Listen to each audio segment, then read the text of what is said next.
Welcome to the Global Energy Leaders Podcast, powered by R Squared Global.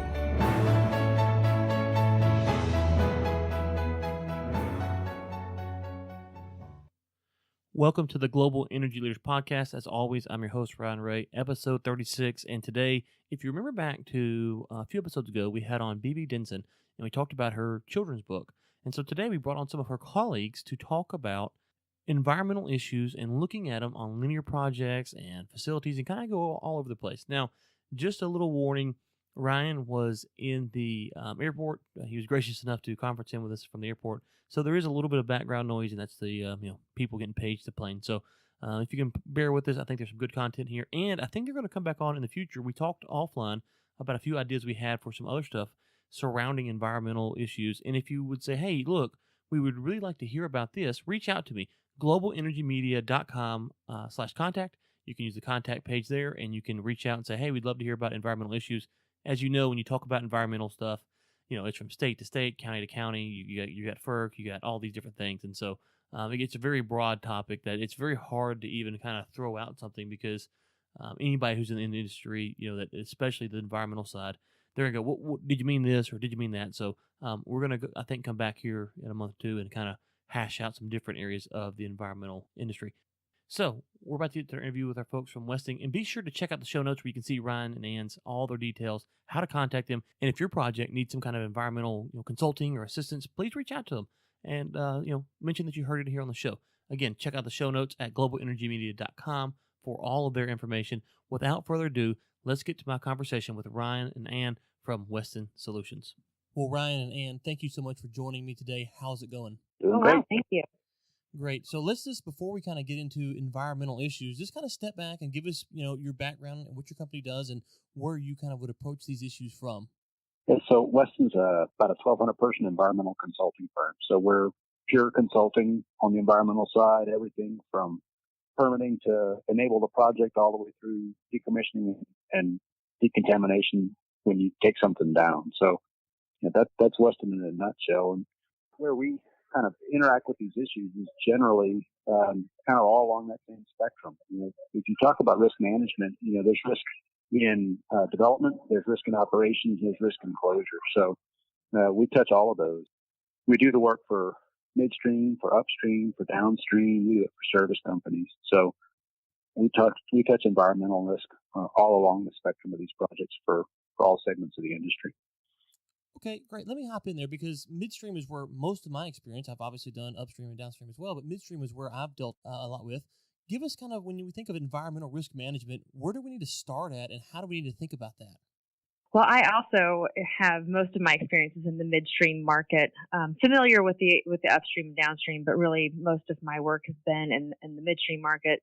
And I think growingly over the years, the looking at risks and what's going on with projects is becoming really a strategic piece of what projects are, even when they're in the development phase of a project, may not even be actually approved by a board to be a true project moving forward, that risks start getting analyzed there, because part of the decisions to move forward with a project not only is a lot of like what Ryan and I have experience in and talking about in the environmental world, or the other risks that may come into getting a project into development phase, is actually, are the financials there? Is this project viable? What are the risks around a project that can you meet schedule and cost? Every company is going to have their own decision on what makes or breaks moving forward with a project. So really this discussion of environmental risk as a subset of the overall risk of a project starts very, very early, maybe even before a project's truly been approved to move forward. One of the things that I've seen, and I'm sure you guys have as well, is that when you think midstream companies, you may go to the big names, right? You may think about big names, but there's a lot of startups that are kind of new and they're maybe a year or two involved. And one of the issues that we'll face with clients is that they'll come and they'll say, we got to find an environmental firm because we don't know what the regulations are. And there's so many different factors when you think about pipeline projects that could affect it, federal government, state government, local municipalities. Kind of walk us through the process of how should we think about engaging these different governing bodies and how do we start that process? Sure. I'll take that, Ryan, if you like. Project planning right now It's an ever moving target, but also depending on what part of the country you're in, and depending on how you're regulated, may change it. And you're absolutely right. The midstream market has changed significantly, especially, say, in the transmission world, where before you had certain major companies that were doing pretty much the majority of the transmission. Well, now some of the smaller local distributing companies have realized there's a lot of money in the transmission side of things. So they are putting together joint ventures and different ways to approach projects. So you do have some players newer into this particular space and market that maybe doesn't know the regulations quite as well in certain aspects, because obviously that changes through projects. So, as a consultant, regardless of the type of project, it could be an oil line, it could be a FERC regulated line, a non-regulated line. Obviously, looking at stakeholder input and outreach has become a really major topic out there. Some is actually kind of enforced by regulation or encouraged very heavily by the regulators to do, and other companies are realizing that it's really a good stewardship thing to do, not only for just being in the community, but also it's a really good tool to get information from lands and different areas that these projects may be going through. Looking at talking to agencies, again, looking at kind of these layers, and is there going to be a lead federal agency, like say a FERC regulated project, Federal Energy Regulatory Commission, that's going to take you through NEPA, which basically has a prescribed way and which which agencies you need to talk to and how some of those agencies interact.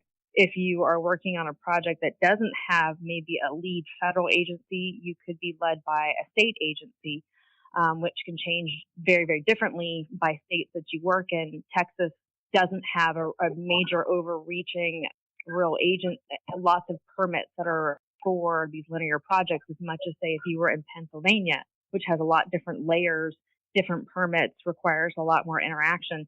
So the first step is really understanding what's going on, how are you regulated, getting out there and talking to the stakeholders that are involved, landowners, maybe local governments, counties and cities. So that's kind of your first step of kind of developing this plan on what are we doing.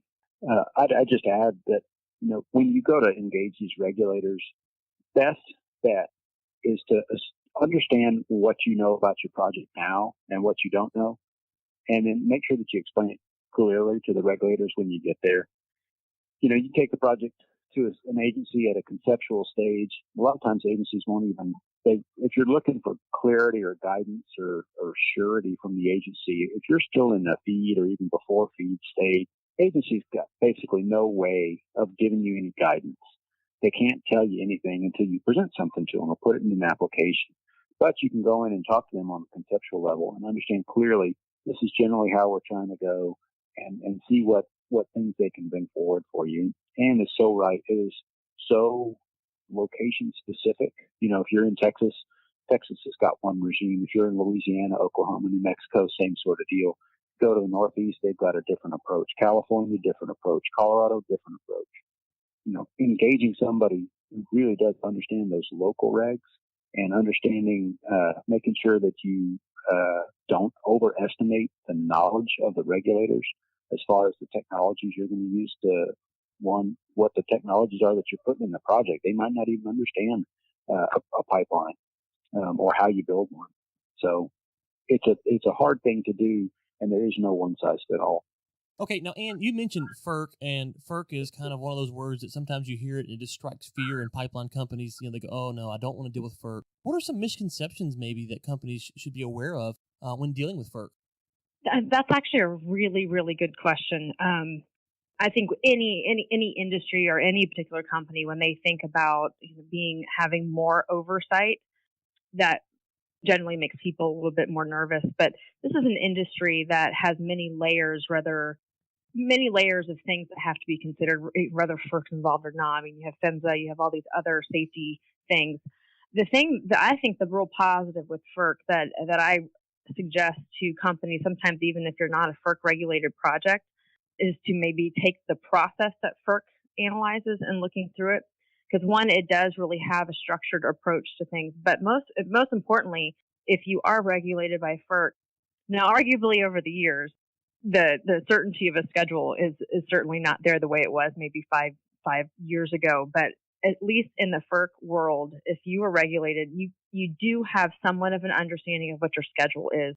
They are getting delayed. Projects have historically been delayed over the years. Some of it's because of the complication of where the projects are being built, like in the Northeast versus down here in the South, where things are a little bit more streamlined, but also public engagement, organized opposition that's come against projects great and more scrutiny. So maybe the schedules and timelines aren't exactly the way they used to be, but there is a process. It's well defined. You know what you're going involved into versus, say, an oil pipeline that's not regulated that way. Can be obviously just as long. Building an oil pipeline is very similar to building a natural gas pipeline. You have pumping stations versus, say, a compressor station, but the system somewhat works the same. And you have a lot more lead time on, say, an oil line getting through oftentimes than, say, a FERC regulated line, just because you have a lead agency that is pushing the project through. Okay, I want to shift focus here. We talked about pipelines a little bit. A lot of times we'll hear news about, terminals or facilities or refineries that are going to get built, and we always hear about, they got to go through the permitting process, and based upon where they're at in the permitting process, they may or may not make it. What is it about why is it so difficult to get these terminals or refineries built? Or maybe it's not as difficult as the media portrays it. We just see it that way. Can y'all kind of, maybe shine some light on what's going on when we hear these kind of stories in the news? I think there is some truth to that. And it's about that regulatory timeline oftentimes is what's guiding that. Projects go in, they feel like companies go in and really do the best they can to look at a schedule and how, engineering is engineering. I mean, you can design something, you know how to walk yourself through that process. When you have regulatory uncertainty that comes in or public perception uncertainty that comes in that starts delaying that process, it becomes not financially viable to move forward. And I'm glad you mentioned that, because even though this is an old example, I'm not going to use company names, but this is a really good example of how a project may not actually move forward. I worked on an LNG import project many, many years ago when we were still looking at imports. And the project was proposed on the Gulf Coast, which most people assume, in this market, hey, if you're along the Gulf Coast, it's a little bit friendlier to work in. Well, this was an offshore type project, and they really had not done enough research to understanding what the community was going to consider of this project, what the impacts may be, and explaining a very complicated engineering design that the agencies nor the public understood. The project, after of about 4 years, actually withdrew the actual application that was well in the process with these agencies. And they just decided that the public opposition was so great. They changed the design so many times. They basically just ran out of money. They couldn't keep going. And not that at that time the import was needed, but it just showed lack of really getting in front of public perception ultimately was the reason that project did not move forward. One of the important things to think about also is a lot of times when you're going through the business development process for these, particularly for terminals, you're going to go store some client's product. When you make those arrangements, you basically are promising to a schedule. You're saying we're going to be able to do this by this time.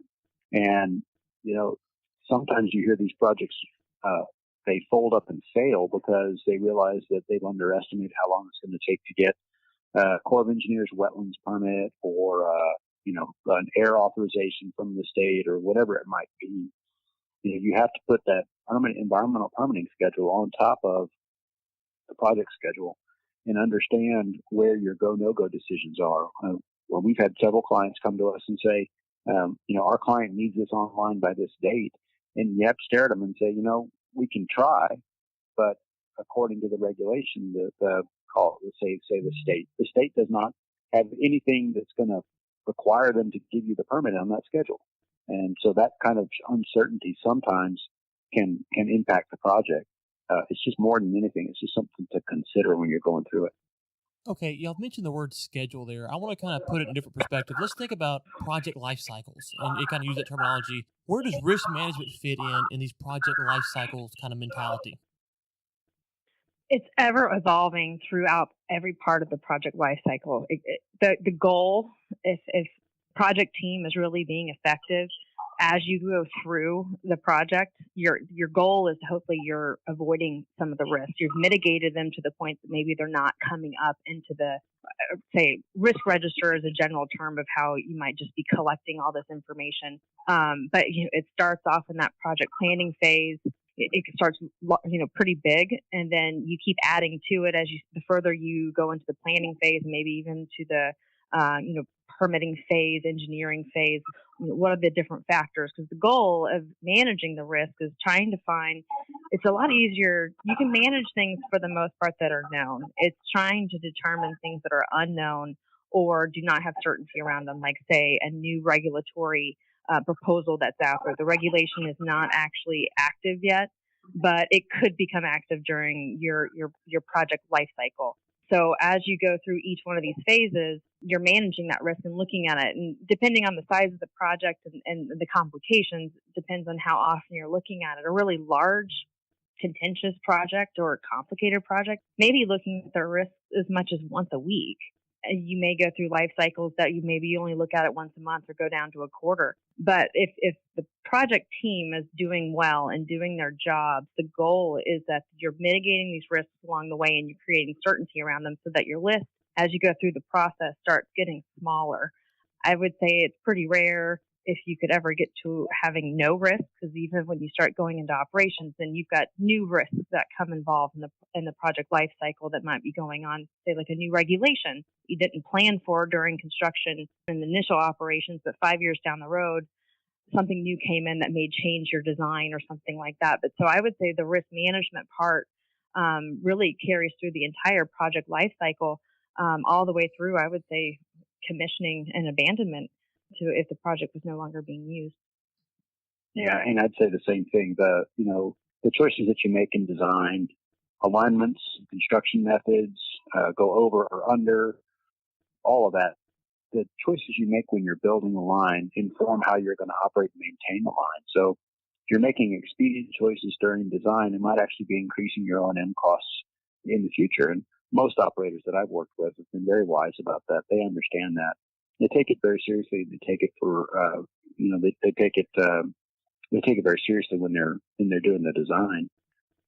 Okay, well let's just try to narrow this down. I want to kind of walk through a project life cycle. So let's just say a non-FERC regulated pipeline, just to kind of. I know that as you mentioned, when we go different spots of the country, there's all these crazy regulations, but we got to kind of halfway define it so the audience can maybe follow along here. But let's just say we're going to build a pipeline. This is 20-mile line out in West Texas, for instance. There's a lot of lines out there like that.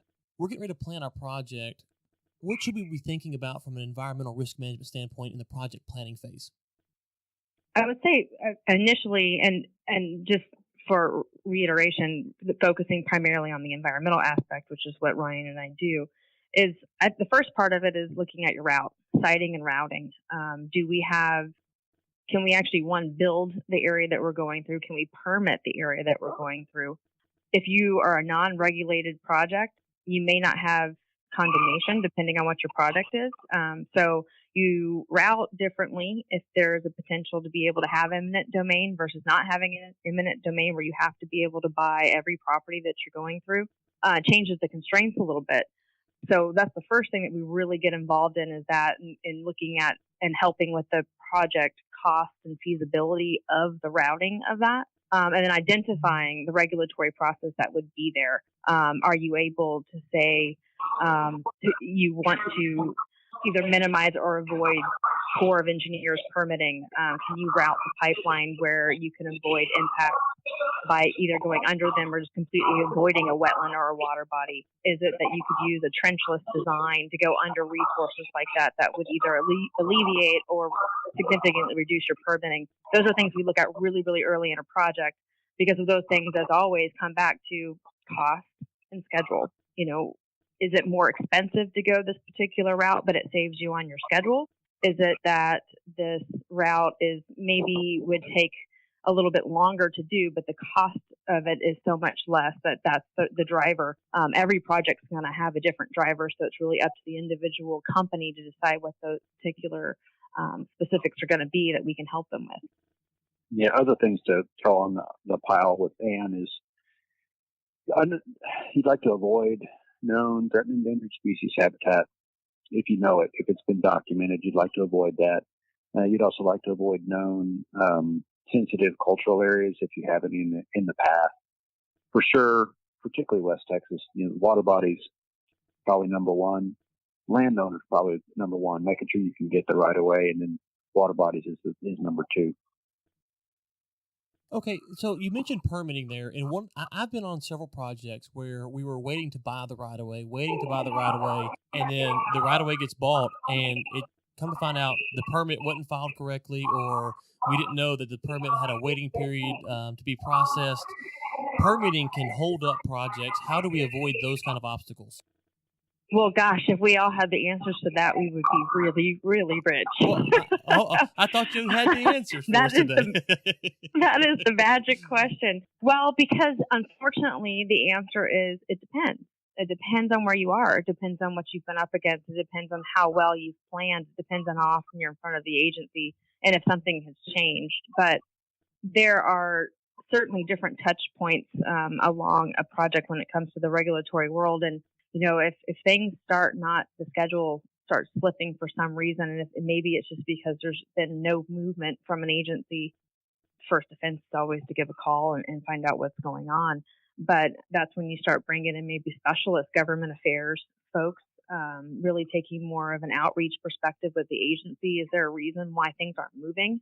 And there certainly, you brought up a good point that sometimes things change and different agencies have different requirements. Some agencies, you would say, if you've got a linear project, that linear project's never going to be that exact. The final line will be determined when the pipeline's actually in the ground. There will be changes during construction. You can never say the route is final until it's actually in the ground, because you don't know. There's all kinds of constraints that can come up along the way, or a landowner asks you to move. And when you go back to an agency, say you filed an application, here's a 20-mile project, this was my original route. You come back 6 months later, hey, we've got a couple tweaks here, some changes, some alternatives that we were asked to look at from maybe the Corps or a landowner or another land managing agency or whatnot, or you determine that there's a T&E species in the way or something, so that you need to make a modification to that permit. Some states take that very easily. Okay, we'll just take your modification. There are other states that say, okay, well, we'll take that, but now you basically are restarting off the permit. So when we talk about risk, regulatory risk, that's something us look at early in a project and keep managing that throughout the process, because sometimes some agencies are really known for that, and others, your project may end up being the very first one that gets that kind of request. It's happened to me more often than not. So it's really you got to keep the pulse on what's going on with each agency to understand and really look at when those changes are going to happen. How do you manage them? Sometimes it's best to wait to manage that depending on the change until after you have the permit in hand and do a permit modification versus an application. It becomes a puzzle piece, if you will. I guess more like the game of chess. You're constantly moving your pieces, trying to figure out which is the best way to go. One of the situations where Ann and I have been able to make our clients successful, one of the techniques is really to make sure that you get the folks who have the environmental permitting experience engaged with the engineering and development teams as early as you can. We know that it's not always possible, but I can't tell you how many times I've created a compliance matrix or a permit matrix for conceptual projects. Just being able to look at those as early as you can and understand those realities before you get to the point where even the permits are going to be submitted, or while you're doing business development, can really help kind of stabilize the project schedule so that you don't get into the seesaw mode with permits holding things up. There's nothing more frustrating than getting all the way through business development to just have to wait for somebody to sign something. Okay, so let me just kind of recap what I've heard so far and tell me what I've missed. It sounds like what you guys are saying is that we have to have inter-company communication, and we need to be asking for permission, not for forgiveness. Is that kind of we know that changes will happen, but we need to stay out in front of it is a phrase that you all have said several times now. I would agree with that. I would say to circle back to the comments that Brian mentioned earlier was about agency education. that doesn't stop. You want that to go on throughout your process. And Ryan's right, because regulators change too. You may have the best person leading your process, and then they retire, move on, or you went in really, really early and tried to educate about how you build a pipeline, how you're going to operate it, and then you never went back with that. You need to keep reminding the agencies about what your ultimate goal is. You really want people to buy in on understanding the purpose and need of your project and how it actually works. Try to get the buy-in into the process. They may not buy into the whole big picture of what you do. Agencies are there.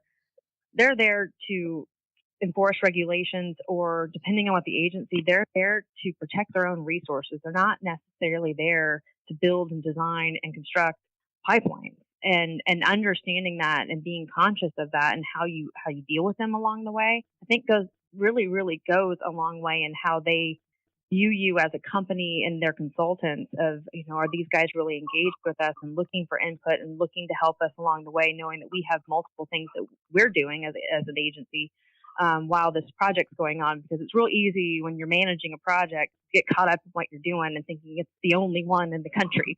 And it's not. And sometimes oftentimes the regulators may have multiple projects going on. It's different projects, the exact same thing. So being honest about that along the way, I think, builds a lot of rapport individually. Okay, one of the things that we've noticed is that and I'm sure you guys deal with this often, is that we have an aging infrastructure in parts of Texas, and I'm sure all over the U.S., where we have pipelines that are getting older and older, and you're starting to see leaks, and then there's a lot of replacement work that's been going on the past couple of years. What should companies do when they think about environmental issues on operations side? Because it's something that you don't necessarily first thing comes to mind until there is a leak. Is there something before that they should be doing to kind of get out in front of that? Or is it just when an accident happens, get ready to call someone? I was going to say, for sure, on the pipeline side, having a strong integrity testing program that actually does something with the data that you get is a hugely proactive way to deal with that sort of stuff.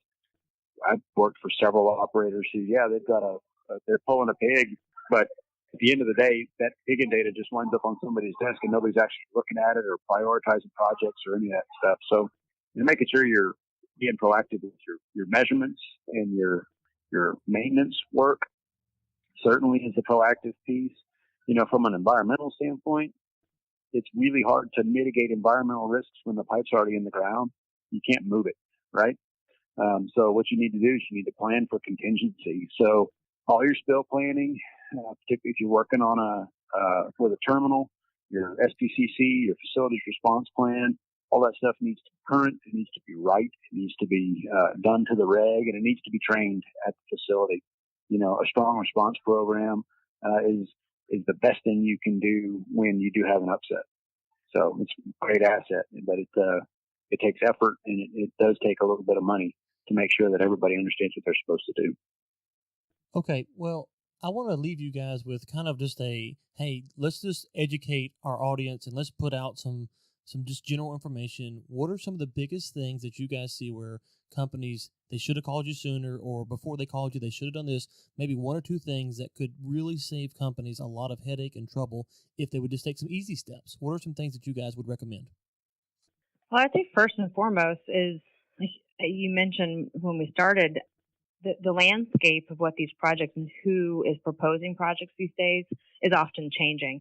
And there are operators out there that have been doing this for a long time that have a good process in place. And we just kind of come in and help build that and do our expertise. But there are lots of other startups.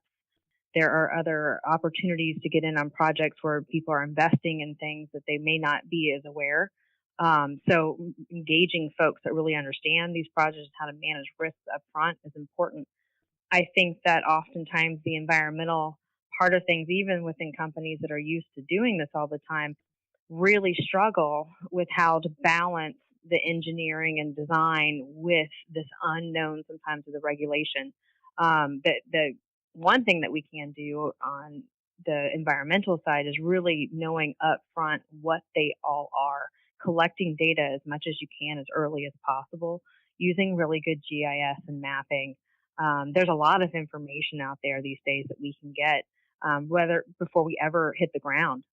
Another tool that's being used so much more these days is being able to use aerial photography, even if someone's willing to spend the money up front with some drone work, if they have the permission to do so.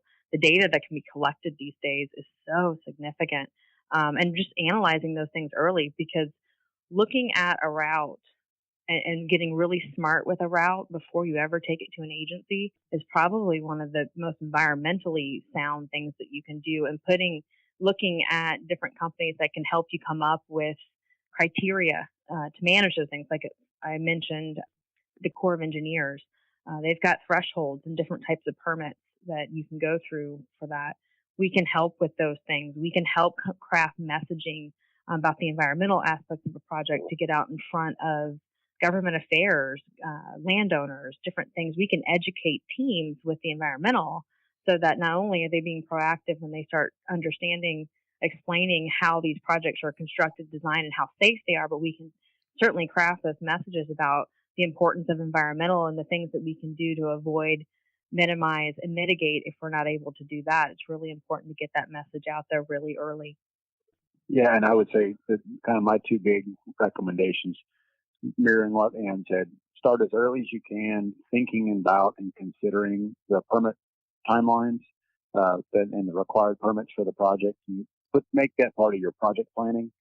And then number two, particularly if you've never operated in an area where you're planning a project, proactively managing the stakeholders, getting out and talking to people, doing a little bit of upfront work, socializing the project, making sure that folks understand what you're going to be doing and how you're going to be doing it, and showing the community some attention through, can be everything from donations to the local school, or it could be as much as doing a pre-drill or a pre-construction groundwater survey. Make sure that you're being protective of people's house wells, stuff like that.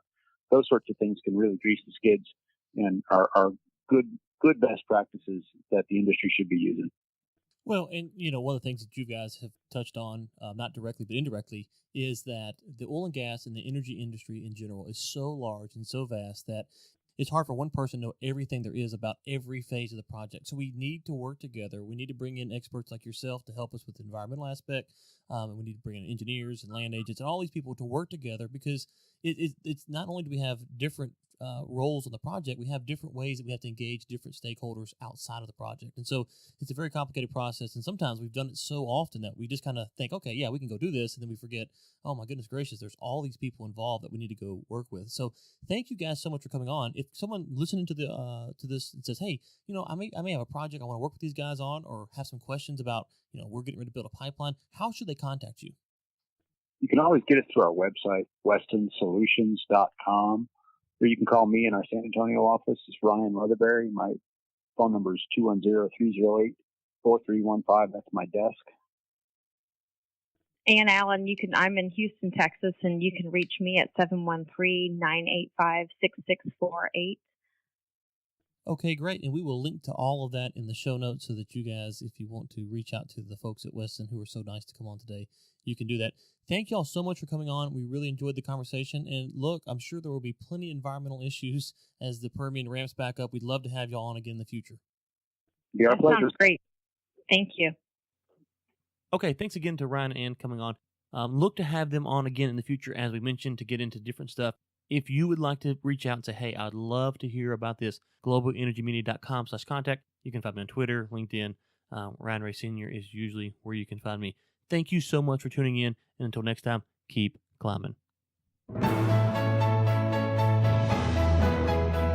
Thanks for listening to the Global Energy Leaders Podcast, powered by R Squared Global.